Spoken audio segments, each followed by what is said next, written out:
Silakan duduk Bapak Ibu saudara-saudaraku yang diberkati Tuhan. Kita akan dengar baik-baik.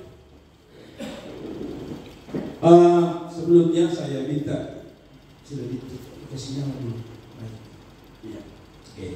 Baik Bapak Ibu saudara, tema kita pagi hari ini saya memilih seperti janji saya pada minggu yang lalu bahwa saya ingin menyampaikan sebuah seri khotbah masih dari Kisah Para Rasul pasal 3 ayat 10 mengenai seorang yang lumpuh sejak lahirnya, dan saya kasih tema di sini suka-sukamu Tuhan dan bukan ambisiku. Jadi saudara-saudara, tema kita pagi hari ini adalah suka-sukanya Tuhan dan bukan sebuah ambisi kita atau ambisiku. Kenapa saya bicara ini? Begini saudara, saya menemukan ada begitu banyak orang seperti minggu lalu yang saya sudah sampaikan, bahwa seperti orang lumpuh ini berjalan setiap hari atau diletakkan di bait Allah tapi tidak mengalami apa-apa sampai peristiwa Kisah Para Rasul pasal 3 ini baru orang ini disembuhkan, dipulihkan. Nah, saya mau bawa ini supaya begini saudara, dalam mengiring Tuhan orang tidak gampang kecewa dengan Tuhan.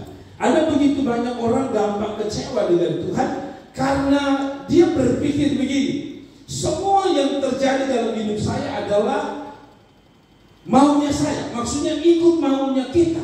Sehingga ketika Tuhan melakukan sesuatu di luar maunya kita, akhirnya orang menjadi kecewa, orang menjadi putus asa, orang menjadi menjadi tidak lagi begitu berapi-api untuk Tuhan, karena dia merasa bahwa hidup ini adalah sebuah kesempatan untuk meraih ambisi pribadi manusia itu sendiri. Padahal kita lupa bahwa sejak kitab Kejadian Tuhan merancang kita manusia itu ada dalam blueprintnya Tuhan, yaitu rencana Tuhan yang luar biasa. Nah, mungkin saudara tidak mengerti, tapi mari saya undang dulu kita bangkit berdiri. Next kita lihat ayatnya. Seperti minggu lalu kita akan baca dari ayat 1 sampai 10. Tapi saya tidak akan baca semua, saya hanya baca di dalam 3 ayat, yaitu 1, 2, dan 6. Kita baca sama-sama 1, 2, 3 dengan keras. Pada suatu hari menjelang waktu sembahyang, yaitu pukul 3 petang, naiklah Petrus dan Yohanes ke bait Allah. Di situ ada seorang laki-laki yang lumpuh sejak lahirnya, sehingga ia harus diusung. Tiap-tiap hari orang itu diletakkan di dekat pintu gerbang bait Allah yang bernama Gerbang Indah untuk meminta sedekah kepada orang yang masuk ke dalam bait Allah. Lalu ayat yang ketiga, 4, ketika orang itu melihat bahwa Petrus dan Yohanes hendak masuk ke bait Allah, ia meminta sedekah. Mereka menatap dia dan Petrus berkata, lihat pada kami. Lalu 5:6, lalu orang itu menatap mereka dengan harapan akan mendapat sesuatu dari mereka. Lihat, ini ambisi manusia. Ambisi dia adalah dia mau dapat apa yang dia mau, yaitu dikatakan begini. Lalu orang itu menatap mereka dengan harapan. Kalau saya ganti dengan ambisi pribadinya, saya bisa dapat sesuatu dari mereka. Tetapi Petrus berkata, emas dan perak tidak ada padaku, tapi apa yang kupunya kuberikan kepadamu apa? Demi nama Yesus Kristus orang Nazaret itu berjalanlah. Jadi silakan dulu saudara perhatikan ya, ambisi orang ini adalah bagaimana dia bisa dapat uang untuk setiap orang yang masuk ke dalam bait Allah. Jadi begini, saudara, tradisi zaman dahulu ada orang-orang papa, orang-orang miskin yang mereka tahu bahwa kalau orang biasa pergi ke gereja atau ke rumah Tuhan, biasanya lebih punya belas kasihan daripada kalau orang di luar Tuhan. Jadi mereka ini pakai strategi, orang-orang miskin itu, orang-orang pengemis ini, mereka ini punya pikiran begini. Oh, ini kan orang-orang kalau mau pergi gereja kan hati Tuhan ada. Jadi mereka sengaja duduk dekat bait Allah supaya orang-orang yang mau masuk ke bait Allah itu kasih mereka berkat, kasih mereka uang. Nah, inilah ambisi orang lumpuh ini, orang susah ini, yaitu bagaimana dia memenuhi seluruh ambisinya, apa yang dia bisa dapat dari orang lain. Nah, terjemahannya adalah begini. Kalau pola pikir kita mengiring Tuhan hanya untuk mendapatkan sesuatu dari Tuhan tanpa mau belajar apa yang saya bisa kasih kepada Tuhan. Dengar, Anda akan menjadi orang yang satu waktu kecewa mengiring Tuhan. Karena yang paling penting dalam hidup ini bukan programmu yang jalan, mimpimu yang jalan, harapanmu yang jalan, ambisimu yang jalan, tapi ambisi Tuhan, maunya Tuhan. Kemarin salah satu kaum muda tes tentara, dan seizin Tuhan dia belum bisa diterima. Saya bilang sama dia, tidak apa-apa, kamu masih muda, Tuhan masih punya rencana yang lebih besar. Nah, saya kasih tahu saudara, setiap kita ketika berhadapan dengan yang namanya harapan kita yang tidak tercapai, biasanya kita pertama nangis, kedua kita kecewa. Kenapa? Karena antara harapan dan keinginan kita itu bertolak belakang. Tapi dengar baik-baik, kalau Anda percaya maunya Tuhan itu ada di dalam setiap kegagalanmu, maka percayalah ada sesuatu yang lebih dahsyat di balik kekecewaan saudara hari ini. Jadi ini orang ini dia punya harapan dapat uang, tapi saudara tanya, tahu di dalam ayat 16 Petrus bilang apa? Emas dan perak tidak ada padaku. Seolah-olah Tuhan pakai Petrus untuk mengatakan, kalau ambisimu yang engkau paksa jalan, engkau kecewa karena emas dan perak tidak ada padamu. Tapi kalau engkau mau lihat ambisi Tuhan, maunya Tuhan, kamu akan lihat sesuatu. Dan kita tahu orang lumpuh ini akan jadi sejalan. Saya kasih tahu saudara, kalau saudara paksakan dan saudara ambisi pribadimu tanpa bertanya, ini maunya Tuhan atau tidak, dengar, pertama Anda kecewa, dan yang kedua sederhana, Anda tidak akan bisa melihat rencana Tuhan yang lebih dahsyat atas hidup saudara. Kasih tepuk tangan bagi Tuhan. Jadi saya mau bawa kita pelan-pelan. Kalau begitu, apa ambisinya Tuhan? Apa maunya Tuhan dalam hidup kita? Apakah Tuhan memang mau kita gagal? Apakah Tuhan mau seperti orang lumpuh ini tetap lumpuh? Apakah Tuhan mau supaya hidup kita tetap sama saja? Tidak. Mari kita belajar. Ada 3 maunya Tuhan sebenarnya dalam peristiwa duka ini, peristiwa sedih ini. Kali ini Alkitab bilang ini orang sudah apa? Dari lahir, dari kecil sudah lumpuh. Nah, mari kita belajar. Next, saudara. Tidak usah di situ, kita lalu next saja. Langsung pada poin pertama. Saudara-saudara yang Tuhan maunya Tuhan dalam hidup kita, dengan orang muda siapapun, dia mau saudara fokus pada dia sebagai Tuhan, dia sebagai sumber berkat, dan bukan kepada berkat itu sendiri atau itu mujizat. Saudara tadi lihat, sebenarnya ada 2 kebutuhan dia selain dia berharap emas dan perak, betul ya? Sebenarnya ada kebutuhan dia. Menurut ada bahasa bilang, saudara bisa bedakan antara keinginan dan kebutuhan. Sebenarnya yang dia minta itu hanya sekedar apa? Keinginan, betul ya? Sebenarnya kebutuhan paling penting dalam dirinya adalah apa? Lumpuh berjalan. Sebenarnya di situ. Tapi itulah manusia, tanpa berjalan dalam ambisi dan maunya Tuhan, kita selalu akan berusaha untuk memenuhi hanya mencari apa yang menjadi keinginan kita. Padahal Tuhan lebih tahu. Kalau kasih uang saja, besok kamu datang diletakkan lagi di bait Allah, betul ya? Atau di luar bait Allah, di pintu gerbang. Kalau kasih uang lagi, maka kalau ambisi pribadi banyak uang, maka kamu akan tetap lumpuh dan jadi pelimis di sini. Tuhan punya mau apa? Mengubah dia. Apa yang Tuhan ubah? Lumpuh jalan. Jadi lihat, antara keinginan dia dan kebutuhan dia serta maunya Tuhan itu berbeda. Tuhan mau kalau lu bisa jalan, maka lu bisa kerja, lu bisa usaha, dan lu tidak perlu ngemis lagi. Saya kasih tahu saudara, jangan marah Tuhan ketika saudara tidak mendapatkan apa yang saudara doakan, harapkan, tiba-tiba Tuhan belokkan.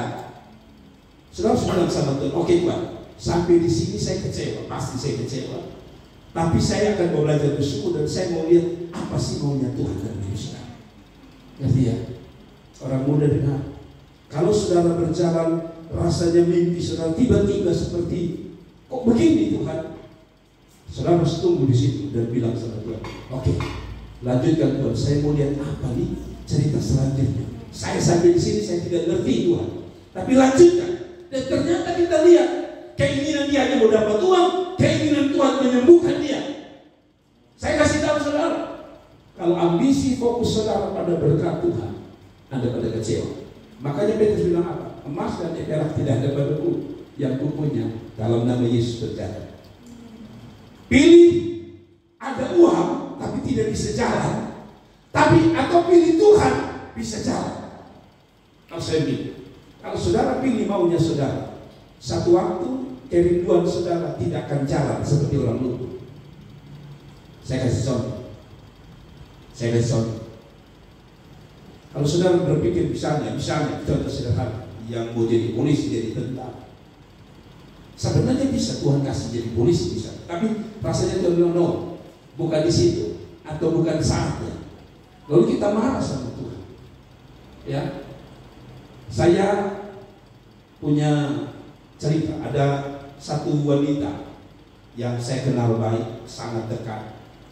Jadi begini, dia pacaran dengan seorang tentara. Saat dia mau menikah, dia sudah beli pakaian nikah semua. Itu keinginan dia. Dia dari agama seberang, dia mencintai Tuhan Yesus. Tapi sisi lain dia punya ambisi, yaitu dia harus menikah dengan tentara. Tuhan kasih. Tentara ini dia pacaran dengan tentara ini. Tentara ini juga takut Tuhan sebenarnya. Tapi singkat cerita, saudara kenal ini cerita. Dia berpikir dia akan menikah, jadi dia membayangkan sudah beli pakaian nikah, sudah lapor ke dinasnya atau di pimpinannya, mereka akan segera menikah. Tapi tugas terakhir dari laki-laki ini adalah pergi ke Aceh untuk perang menghadapi para pemberontak di Aceh pada saat itu. Pergi ke dia. Saudara tahu apa yang terjadi? Tiba-tiba dia mendengar berita laki-laki itu tertembak, hampir sekitar 15 peluru mungkin, otomatis meninggal. Kecewa. Tapi hari ini dia menikah dengan seorang polisi. Mereka diberkati Tuhan hari ini. Dia, kalau kita paksa saja Tuhan dulu, sempat dia stres waktu calonnya itu meninggal, dia stres. Sebenarnya Tuhan sudah kasih mereka putus beberapa kali. Tapi karena keinginan ambisi perempuan ini, pokoknya saya mau dengan orang ini saja. Saudara-saudara, dia harus melewati apa yang disebut dengan luka, kekecewaan. Sebenarnya mungkin dalam kematian Tuhan sudah tahu, kalau lu paksa dia nanti lu tidak jadi nikah dan lu kecewa. Tapi dasar manusia paksa. Nah demikian, dia bilang tidak ada emas daripadaku. Dia sedang bilang begini, jangan fokus pada emas. Emas tidak bisa tolong engkau. Yang bisa tolong engkau adalah Tuhan. Kita butuh berkat, tapi kita jauh lebih membutuhkan sumber berkat. Kenapa? Kita lebih butuh Tuhan daripada emas dan perak. Kenapa? Emas dan perak ini bisa turun naik harga sesuai dolar. Dolar naik, emas naik. Tidak. Dolar turun, emas turun. Yesus sudah pernah bilang, lu mau dolar naik ke dolar turun, Yesus tetap sama. Jadi saya kasih tahu saudara, pertama, jangan pernah fokus pada berkat, mujizat. Fokus pada Tuhan. Karena kalaupun Tuhan tidak buat sebuah mujizat untuk menolong seseorang, dengan Tuhan bisa mengangkat kehidupan orang itu melebihi mujizat yang harusnya dia dapat. Saya, kalau saudara buka internet, ada seorang pembicara namanya Fuji, seorang pendeta dengan kaki pendek dan tangan pendek. Sehingga kalau dia mau sikat gigi, dia harus menggunakan sikat gigi elektronik. Dia sudah taruh di rancang itu sehingga dia kasih masuk mulut. Sebenarnya orang tuanya berdoa supaya dia lahir sebagai orang normal. Dan yang kedua, Fuji berdoa supaya kalau bisa Tuhan mungkin bikin mujizat, tangan tiba-tiba panjang, kaki tiba-tiba panjang, tapi tidak terjawab. Yang luar biasa, Tuhan tidak jawab ambisi dia untuk sembuh orang Tuhan. Tapi Tuhan punya ambisi. Sekarang dia menjadi pembicara di seluruh dunia. Orang-orang diberkati, orang-orang diteguhkan, dikuatkan oleh Fuji yang tidak pernah dipulihkan tubuhnya. Dan saya kasih tahu, kalau saudara berjalan ikut maunya saudara, pertama saudara kecewa. Yang kedua, saudara tidak akan melihat rencana Allah yang lebih besar dan dahsyat. Kasih tepuk tangan untuk Tuhan. Yang kedua, saya mau tapi kita baca dulu ayatnya. Ketika orang itu melihat Petrus dan Yohanes sedang masuk ke bait Allah, ia meminta sedekah. Mereka menatap dia. Petrus berkata, lihat pada kami. Petrus sedang bilang, jangan fokus pada kami, jangan fokus pada maumu, pada mau saya. Tapi ayat selanjutnya berkata begini, next, cepat. Lalu orang itu menatap mereka dengan harapan, dengan ambisi, dengan maunya dia mendapat sesuatu dari mereka. Tapi Petrus berkata, emas dan perak tidak ada padaku, tetapi apa yang kupunya kuberikan kepadamu. Demi nama Yesus Kristus orang Nasrani itu berjalan. Jadi fokus daripada berkah emas dan perak yang dia cari itu. Petrus bilang, lu ganti ya. Lu bukan perlu emas dan perak, lu perlu Tuhan.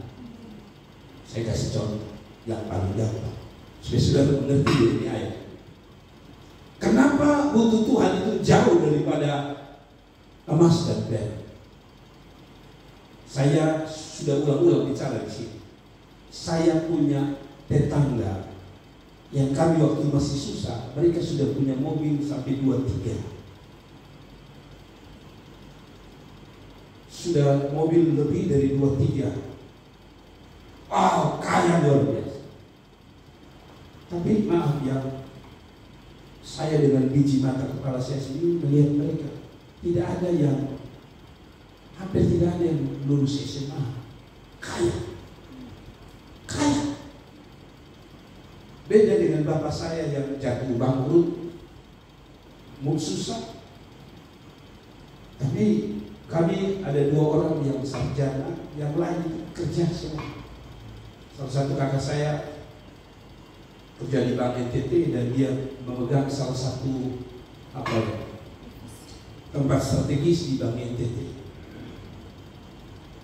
Tuhan bisa kasih kita uang supaya bisa menyekolahkan kita. Tapi ingat, uang tidak bisa membuat kita sukses. Uang tidak bisa membuat kita berhasil. Yang bisa bikin kita sukses kalau kita punya Tuhan. Saya sedang ajar begini. Sudah mengerti ya? Mungkin sudah bertanya, kenapa saya tidak lain dari orang kaya Bapak Pendeta sehingga saya bisa enak ya? Maka tidak usah pikir, maka tidak perlu berdoa. Sekolah itu tidak usah nangis-nangis, Bapak ini harus bayar uang sekolah. Saya masih semea itu harus menangis. Kenapa? Karena kalau datang ke mama bilang lu tunggu ya 1-2 hari. Tapi di sekolah tidak mau tahu. Sekolah bilang lu tidak kasih, lu tidak terima rapor. Nah, lu tidak kasih, lu tidak boleh ikut ujian. Kan begitu kan sekolah biasa bilang dulu. Saya itu di tengah-tengah bingung. Paksa mama menangis. Lu tidak mengerti. Nanti 1-2 hari. Sekolah bilang tidak, ini hari terakhir. Saya bersyukur saya tidak dididik dengan mengandalkan uang. Saya dididik untuk lihat pada Tuhan. Uang bisa habis, saldo di bank bisa habis. Tapi kalau kamu punya segala sumber berkat, saldo tidak pernah habis. Kalau mau tepuk tangan saya kembali. Tuhan Yesus luar biasa. Itu maksud saya begitu. Fokus pada apa? Tuhan. Bukan pada mimpimu, apalagi hanya keinginanmu. Karena Tuhan lebih tahu kebutuhan. Oke, next kita masuk pada poin yang kedua. Tidak usah ada di situ karena di situ sudah jelas. Yang kedua,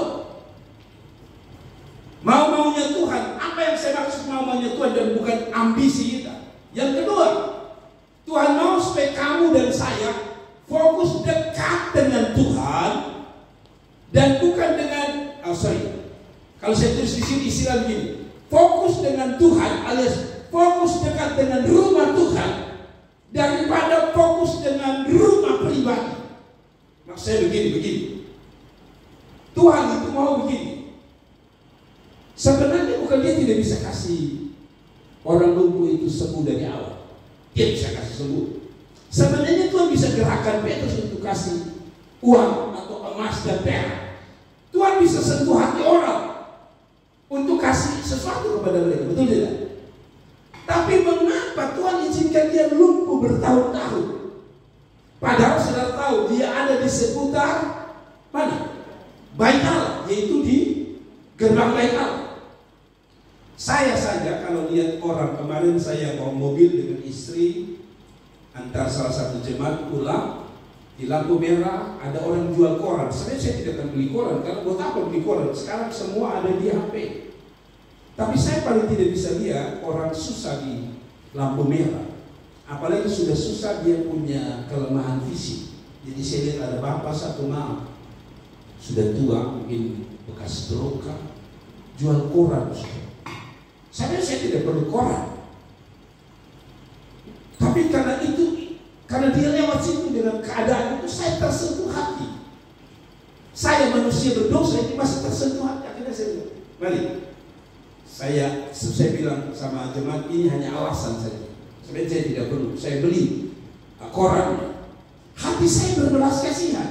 Itu saya di lampu merah, bukan dalam gereja, bukan dalam bait Allah. Ini di lingkungan Allah. Saya tanya saudara, kalau yang namanya bait Allah berarti ada Allah di situ kan? Logikanya begitu.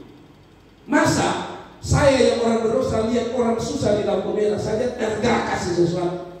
Masa Tuhan yang katanya maha adil, maha kudus, maha penyayang, sulit ini orang ada di gerbang bait Allah itu, walaupun hanya ada di gerbang bait Allah, masa Tuhan tidak kasihan dengan dia? Tapi tadi saya bilang, masalahnya Tuhan lihat bertahun-tahun ambisinya hanya ambisi pribadi. Tapi hari ini Tuhan mengubah dia, yaitu ini. Fokusnya bukan dekat dengan berkat atau jauh dari Tuhan dan pergi cari berkat, atau lebih tepat begini saya tulis, kalau fokus dengan Tuhan atau rumah Tuhan, dekat dengan rumah Tuhan dan bukan rumah pribadi, itu bicara tentang masih sama berkat Tuhan. Maksudnya begini, kalau saudara tidak mengerti, saya jelaskan begini. Next dulu ayatnya, saya sudah mengerti. Lalu ia memegang tangan kanan orang itu apa? Dan apa? Membantu dia berdiri. Seketika itu juga kuatlah kaki dan mata kaki orang itu. Perhatikan ini, perhatikan ini. Ia melonjak berdiri. Itu orang itu yang tadi dulu. Melonjak berdiri. Perhatikan kalimat ini, bagus kan? Lalu berjalan kian kemari, ke sana, karena mungkin dia mau tes kakinya yang sudah sembuh. Dan perhatikan yang saya tebarkan ini. Dan mengikuti mereka ke dalam bait Allah. Saudara lihat apa perbedaan ayat sebelumnya dengan ayat ini. Ayat sebelumnya, perhatikan ini indah sekali. Kalau saudara baca ini menarik. Ini sudah khotbah seri kedua, tapi masih menarik. Jadi begini saudara. Lihat, ketika dia hanya ambisi minta uang, ya kan? Apa yang terjadi? Posisi dia ada di mana? Di luar, di gerbang bait Allah. Tapi perhatikan, lihat ketika Tuhan menyatakan rencananya dan bukan maunya dia. Kalau maunya dia, itu sebabnya dia tiap kali dapat uang, tapi posisinya dia di mana? Di luar bait Allah. Di luar bait Allah itu pintu gerbang. Tapi perhatikan, setelah Tuhan jalankan maunya dia, yaitu saya tidak kasih kamu uang. Karena kalau saya kasih kamu uang, kami tetap jauh di luar sana, yaitu di pintu gerbang. Tapi ketika setelah Tuhan kasih kesembuhan yang menjadi kebutuhan bukan keinginan, maka Alkitab yang bilang, apakah ada Petrus ada di jalan masuk ke dalam bait Allah? Adakah Petrus ada di jalan ke bait Allah? Tidak. Dia ambil keputusan untuk pergi ke rumah Allah. Seandainya Tuhan kasih dia emas sesuai keinginan dia bukan kebutuhan dia, pasti dia akan tetap di luar bait Allah. Tapi ketika Tuhan yang jalankan maunya, kamu sembuh, maka lihat fokusnya bukan lagi pada ambisinya, difokus pada Tuhan. Ternyata bertahun-tahun itu Tuhan izinkan supaya dia sadar kalau engkau ikut mau saya, lihat dampaknya adalah dia dekat sama Tuhan. Tanda berkat itu datang dari Tuhan atau rencana itu datang dari Tuhan atau bukan dari Tuhan adalah, perhatikan, ketika engkau berjalan dalam hidup ini, mau diberkati atau tidak diberkati, engkau makin dekat Tuhan atau engkau makin jauh dari Tuhan. Amin. Makanya maaf, saya tidak bangga kalau saudara mungkin masih pengangguran, saudara belum dapat apa yang menjadi doa saudara, kerjamu masih setengah mati, Saudara mungkin jangan pikir begini, oh mungkin saya ada dosa makanya Tuhan belum jawab. Tidak. Sebenarnya Tuhan yang tahu. Maaf, saya selalu bilang, sudah banyak terbukti di gereja ini. Ada orang yang sebelum punya kerja setia dengan Tuhan. Tapi perhatikan setelah Tuhan jawab, belum punya bisa jalan. Artinya tadi, yang belum ada kerja dapat kerja, yang belum dapat jabatan dapat jabatan. Perhatikan orang-orang itu. Memang tidak semua. Tapi kebanyakan dalam pantauan saya sebagai gembala, berkat itu bukan bawa tarik. Ini apa kita bilang? Bukan bawa dia tarik dekat dengan sumber berkat. Justru berkat itu tarik dia ke luar pintu gerbang bait Allah. Saya berharap saudara paham. Kamu udah paham? Saya tidak bilang bahwa orang yang tidak dijawab doa juga lebih rohani, tapi maksud saya adalah perhatikan. Kadang-kadang Tuhan sengaja berkata no untuk kita, sabar untuk kita. Kenapa? Karena dia tahu berkat ini bisa bikin engkau dekat sama aku, atau bisa bikin engkau jauh dari aku. Contoh paling gampang, kalau itu tadi kita bicara uang, sekarang kita bicara tentang ambisi kita untuk mendapatkan jodoh. Tuhan bisa kasih kita jodoh hari ini dia kasih. Ya kan? Kalau orang hanya ambisinya, pokoknya saya menikah. Saya kasih tahu saudara, Anda salah. Kalau hanya mau menikah, apa sih susahnya Tuhan kirimkan orang? Tuhan bisa kirim seperti lagu itu. Tuhan, kirimkan aku malaikat di sekelilingku. Bisa Tuhan kirimkan wanita cantik, laki-laki jago. Tapi pertanyaannya, kalau dia kasih laki-laki perempuan dalam hidup saudara, saudara ada dalam bait Allah atau saudara ada di pintu gerbang? Kan banyak orang pacaran begitu. Laki-laki belum mau apa sudah diajak di luar bait Allah. Saya kasih tahu saudara, ini lucu. Banyak kali orang itu tidak tahu bahwa kehendak Tuhan itu dilihat mulai dari pacaran.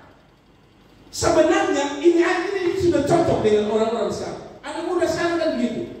Bapak, saya ada pacaran. Dia rajin antar saya ke gereja. Dia rajin. Pertanyaan saya, dia antar lu sampai di mana? Masuk dalam gereja atau di situ? Kan kadang-kadang saya ada nyong antar kaum muda di situ, bantu di sana.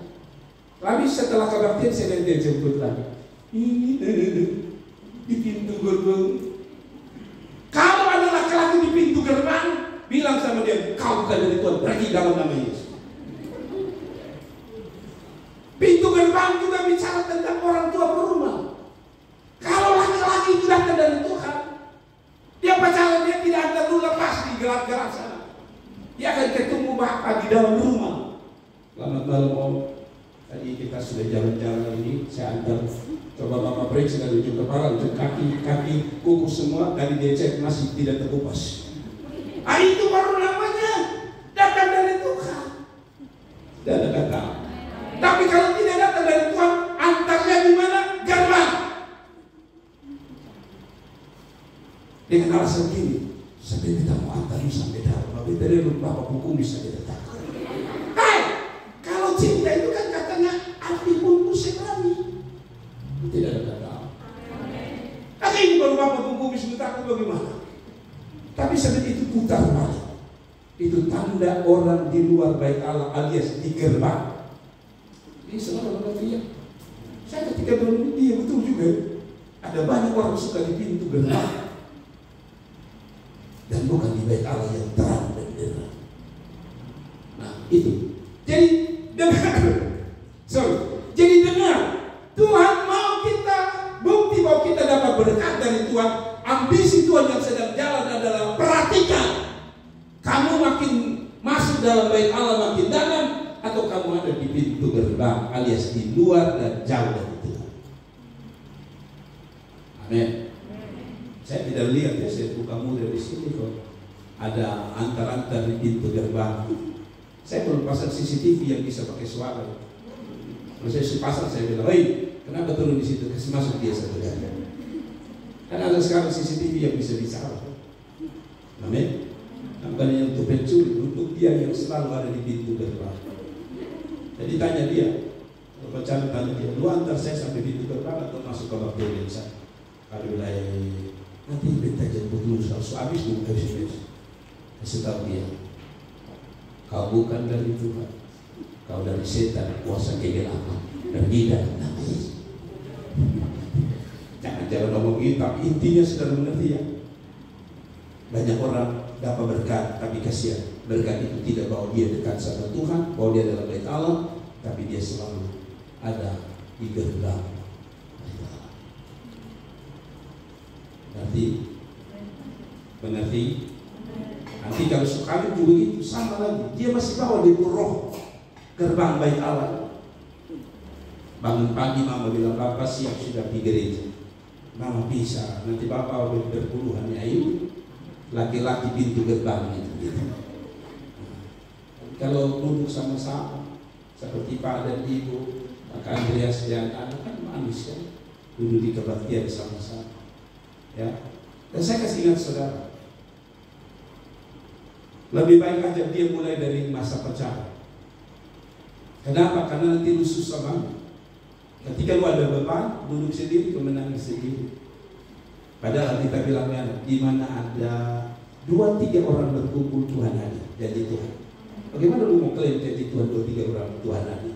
Ya setelah suami ada tidur di rumah, ada kebaktian sendiri.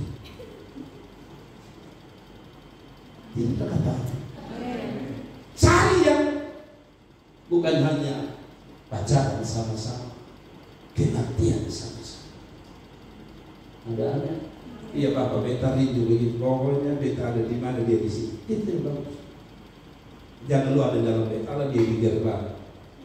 Berapa menit lagi waktu khotbah? Tunggu ya. Jadi ini waktu biasa khotbah setiap saya. Jadi lu tunggu sedikit lagi keluar. Jangan dari sini gitu. Bilang sama dia, pulang. Sampai Tuhan datang, saya tidak akan lihat wajah kamu. Artinya tapi menurut saya adalah saudara lihat, kalau ikut mau Tuhan pasti indah. Kalau saudara ikut mau Tuhan pasti indah. Amin. Putralah Tuhan jangan kasih dong indah, biar sudah kasih dong begitu terus. Terakhir kita akan berdoa. Terakhir terus terakhir sampai terakhir. 3. Yang Tuhan mau adalah bukan sekedar merubah keadaan. Benar. Kadang-kadang manusia kita ini suka kalau bisa Tuhan ubah keadaan yang mana? Keadaan susah. Tadi kan dia minta uang, pasti dia susah, betul ya? Keadaan kedua adalah dia lumpuh. Kalau sudah lumpuh, sembuh, sudah itu keadaannya sudah berubah. Tapi saya tanya saudara, apakah itu fokus Tuhan? Selama ini saya pikir, saya khotbah selama ini kayaknya fokus pada orang lumpuh itu dengan perubahan fisiknya, perubahan keadaan dari lumpuh bisa jalan, dari susah tidak punya uang pengemis jadi orang punya uang. Ternyata ketika saya baca pagi hari ini baik-baik, fokus Tuhan bukan itu sudah. Fokus Tuhan di mana? Kita lihat ayat terakhir. Coba lihat ayat terakhir. Coba lihat. Perhatikan ayat terakhir. Perhatikan apa bilang? Seluruh rakyat itu melihat dia berjalan sambil memuji Allah. Ingat, fokus Tuhan bukan untuk dirimu sendiri. Fokus Tuhan adalah jadi kesaksian bagi banyak orang. Lihat, kalau Tuhan hanya ikut dia mau kasih dia uang makan, dia makan sendiri, dia tidur sendiri, lalu dia menikmati sendiri. Betul? Kalau Tuhan kasih dia kesembuhan secara manusia tanpa dia mengerti rencana Tuhan, juga dia menikmati segala sesuatunya sendiri di kamar, di rumahnya dia. Tapi Alkitab bilang begini, Tuhan bilang tidak, kamu saya tidak kasih uang, saya kasih engkau sembuh karena saya pertama dia bilang gini. Lalu semua orang melihat dia memuji Allah. Dan dalam bahasa lain, dia memuliakan Tuhan. Saya kasih tahu saudara, rencana Tuhan bukan supaya kita bisa tepuk dada. Beta sekarang kepala dinas, beta sekarang sudah jadi polisi, beta sekarang sudah jadi dokter. Bukan itu. Beta sekarang sudah. Dengar, bukan itu. Tujuan adalah orang lihat dia memuliakan Tuhan. Alias begini, kalau orang lihat cerita hidupmu, nama Tuhan dimuliakan.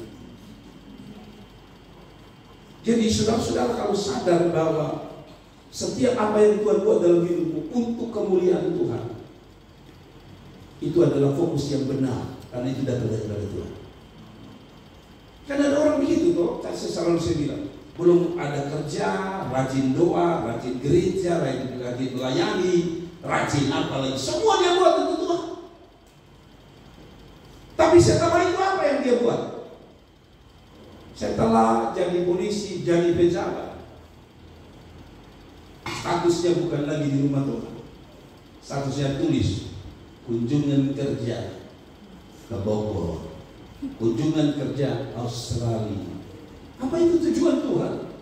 Tanpa sadar kita sedang menunjukkan siapa kita. Lihat, dulu beta susah bos, tapi sekarang lihat, beta pun kunjungan kerja di mana-mana. Kalau itu tujuan saudara, Tuhan tidak akan kasih. Tapi kalau saudara bilang begini, tulis di situ, hari ini sebenarnya saya bikin kunjungan kerja di Facebook, tapi saya memilih ada di bait Allah. Itu baru memuliakan Tuhan. Kasih tepuk tangan untuk Tuhan. Amin. Novi mau cari kerja. Kalau dapat kerja saat yang hari Minggu, setelah lelah bekerja 6 hari di kantor di bank, hari ini saya liburan bersama keluarga di ONS. Orang lihat ini, orang ini dapat membiarkan banyak, dia tidak memuliakan Tuhan. Sedangkan kalau baca Alkitab itu baca baik-baik. Betul? Tuhan kasih apa? Supaya semua orang lihat ada kesaksian orang ini memang cinta Tuhan. Bukan untuk tepuk tangan. Kenapa Tuhan kadang-kadang tidak kasih? Karena kita ini rata-rata apa yang kita minta itu untuk tepuk dada. Apalagi kalau kita sakit hati dengan orang, lu tunggu kalau Tuhan berkati beta de auto bapeleo buka rumah minta. Nah, itu namanya fokus pada diri, kemuliaan diri. Tuhan tidak akan kasih. Dan saya katakan biar kedua yang selama ini bilang, oh dia jadi apa namanya wanita tidak nikah ini namanya apa? Biar kau dia jadi perawan Tuhan. Lalu selalu Tuhan kasih sekali boleh setelah supaya dia kumanta tapi aku coba keluar. Nah, itu juga salah. Amin. Tapi kalau sudah begini, Tuhan biar orang tahu bahwa Tuhan ada dalam hidup saya. Sehingga orang bukan lagi berkata, atau saya berkata bahwa biar orang lihat, tapi orang akan berkata begini, memang dia setia dengan Tuhan. Sampai umur tua Tuhan kasih kali yang terbaik. Subuh lele wali kota dari Australia. Wah, dan ketawa. Ada amin. Ada amin. Oke, mau saya jelaskan yang terakhir begini. Bukan hanya itu, perhatikan ini, perhatikan ini. Poin kedua, ayat 10. Lalu mereka mengenal dia sebagai orang yang biasanya duduk meminta sedekah. Artinya begini, setelah dia pulih, dia sembuh oleh Tuhan, masihkah dia meminta? Masihkah dia mengemis? Tidak.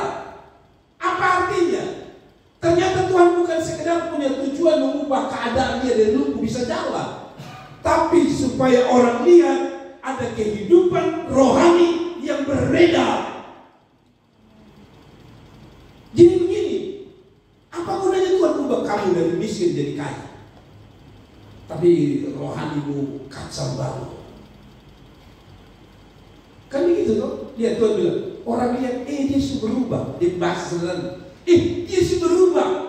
Bukan berubah fisiknya saja, tapi sifatnya mengemis itu sudah tidak ada lagi. Dia pun contoh begini.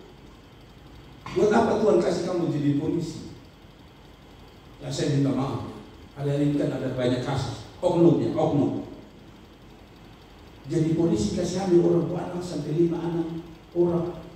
Ini jangankan polisi, ini bukan polisi, hanya nebeng pakai pakaian polisi.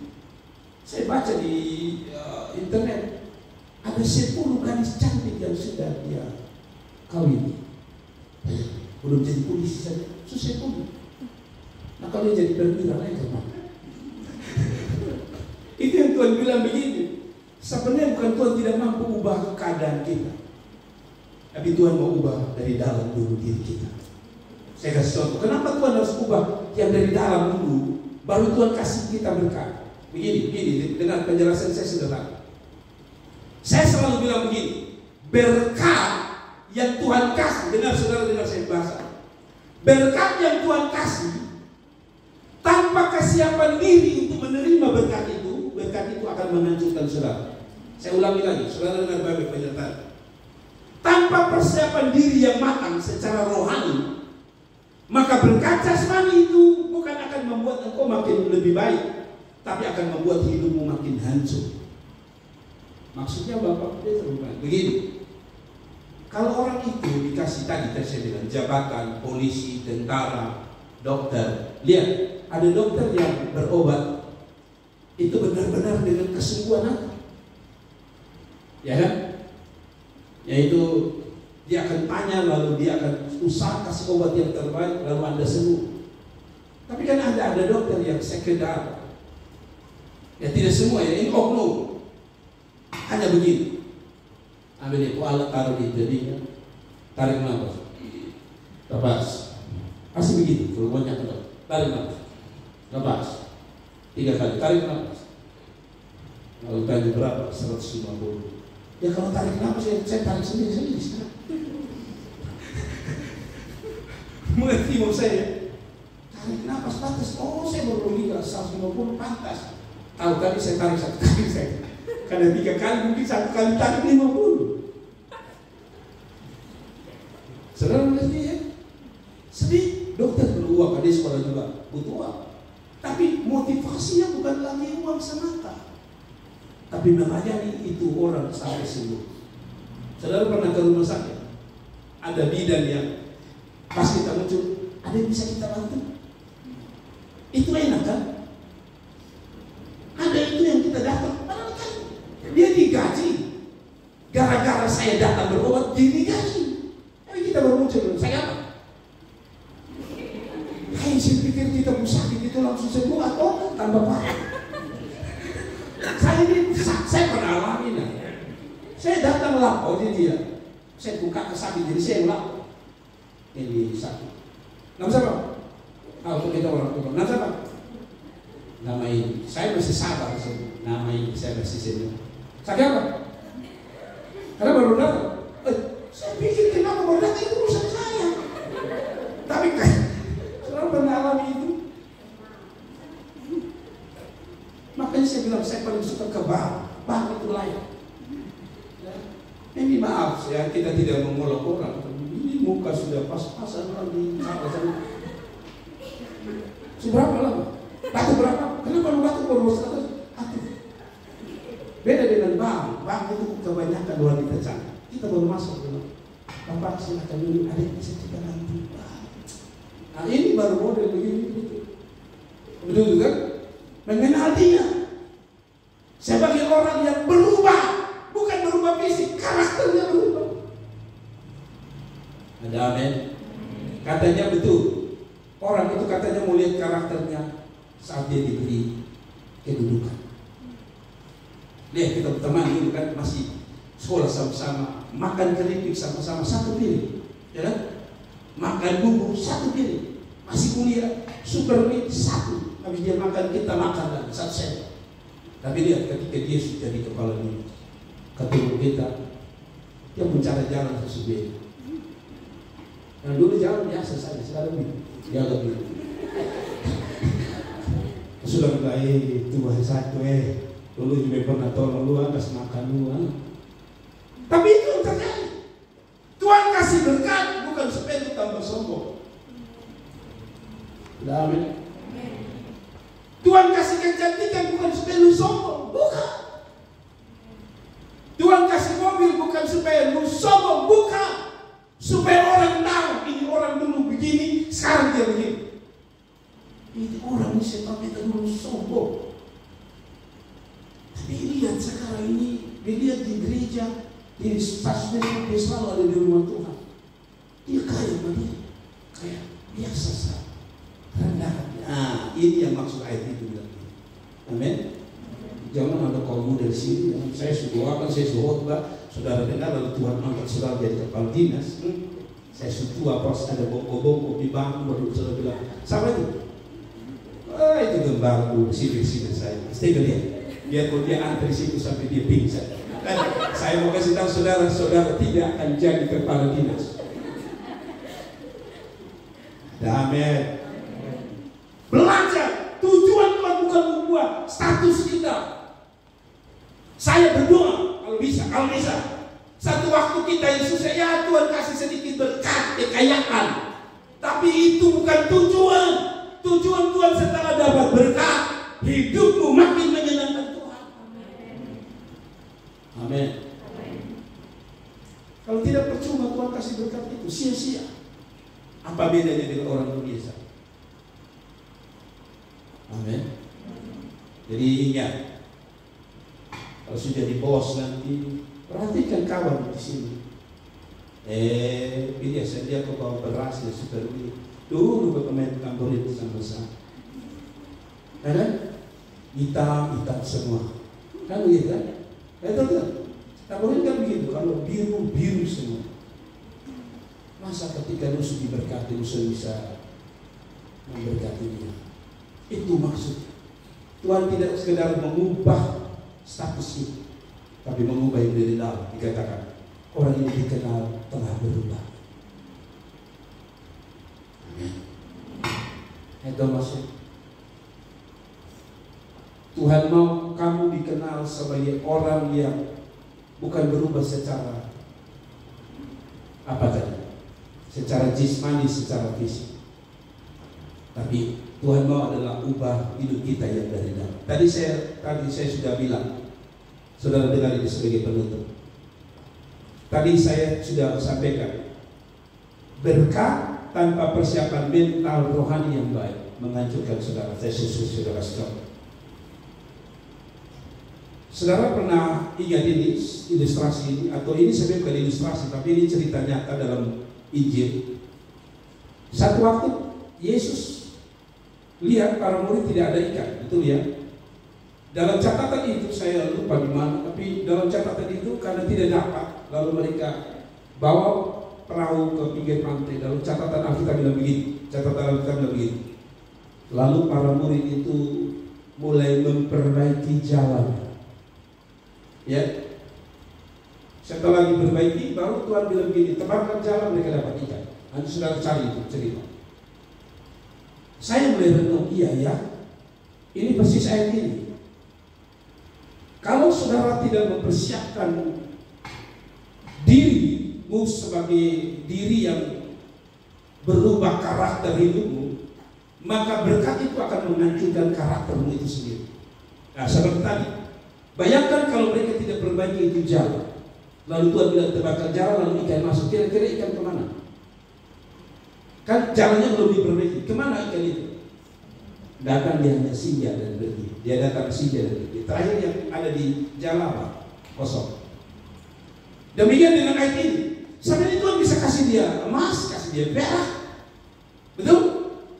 Tuhan bisa kasih orang Israel burung. Burung pergi sana ke Israel, burung terbang jatuh lemah. Betul tidak? Dalam catatan Alkitab. Roti, tunggu saja besok pagi bangun sudah di. Tuhan bisa kirim burung begini.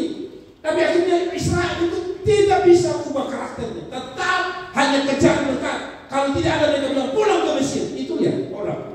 Kalau hanya kejar berkat benar, maka karaktermu akan menghancurkan saudara dengan hubunganmu dengan Tuhan juga.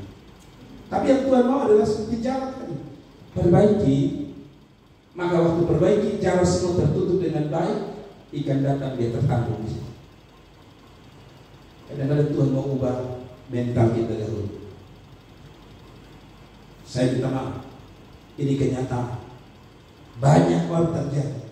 Selalu saya bilang, belum jadi apa-apa saja, orang sudah sombong. Itu belum ada apa-apa. Kita ini kan semua, termasuk saya dan saudara, kita ini ada potensi sombong. Percaya tidak percaya, semua orang ada potensi untuk jadi sombong. Walaupun mau, kita belum ada apa-apanya. Nah kan, kita belum ada apa-apanya. Contoh, saya masih ingat dulu Dulu itu sepatu itu namanya sepatu Big Boss, sepatu kungfu. Itu ada dua model, satu asli itu ada gambar orang kungfu, begitu asli, dan dia punya karetnya itu tidak kaku, dan warna hitamnya itu, bludrunya itu tidak mudah-mudah. Tapi saudara tahu, walaupun saya hanya bisa beli waktu itu palsu, saya sempat sombong untuk 1 minggu awal saya beli sepatu, karena awal tidak bisa bedakan. Itu sebabnya 1 minggu saya tidak mau cuci, karena ketika cuci langsung berubah warnanya. Tapi sempat sombong sambil jalan, kan belum bisa bedakan. Saudara tahu setelah warnanya berubah, kalau bisa ketemu dong sembunyi kaki begitu dia. Kenapa? Saya kasih tahu saudara, manusia pada dasarnya sombong. Kenapa Tuhan tidak buru-buru kasih kita berkat? Karena tahu karaktermu sombong. Belum kasih saja dia sendiri.